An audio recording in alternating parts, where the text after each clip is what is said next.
রামনবমী শোভাযাত্রা উপলক্ষে রঘুনাথগঞ্জে দুই ধর্মের মধ্যে দাঙ্গা সৃষ্টি হয়েছে, ঠিক আছে। তো আমি তোমাদেরকে বলবো আর কি, এই যে যখন হিন্দু মুসলিম দাঙ্গাটা হয়, ঠিক আছে, হিন্দু মুসলিম যে দাঙ্গাটা সৃষ্টি করা হয়, এটা কিন্তু সাধারণ মানুষের সব থেকে বেশি ক্ষতি হয়। আজকে রঘুনাথগঞ্জে যে কাজটা করা হয়েছে আর কি, যে হিন্দুরা কাজটা করছো, তোমরা কাজটা কিন্তু ভালো করো নাই আর কি। আমি বলবো তোমাদেরকে যে কাজটা করা হয় সাধারণ মানুষের সব থেকে বেশি ক্ষতি হয়। আজকে ভাই যে দ্বন্দ্বটা সৃষ্টি করা হয় দুই ধর্মের মধ্যে, যে মনে করো একটা শান্তি যেটা বজায় থাকে, এটা কিন্তু নষ্ট হয়ে যায়। আর দোকানপাটে যে ভাঙচুর করা হলো, দোকানপাটে আগুন লাগিয়ে দেওয়া হলো।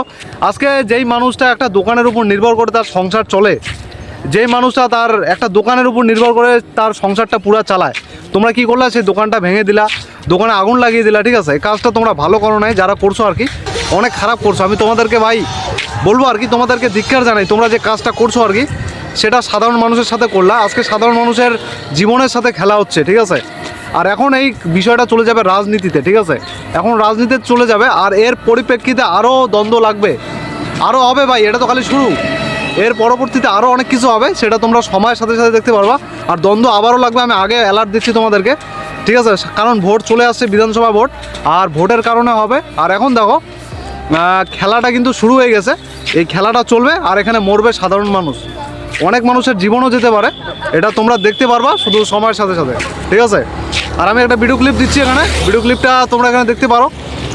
এই ভিডিও ক্লিপের মধ্যে তোমরা দেখতে পারবা এখানে কি হয়েছে আর কি হয় না, এটা বলার ছিল। তো চলো দেখা হচ্ছে পরের ব্লগে, ভালো থাকবেন অ্যান্ড সুস্থ থাকবেন, ধন্যবাদ।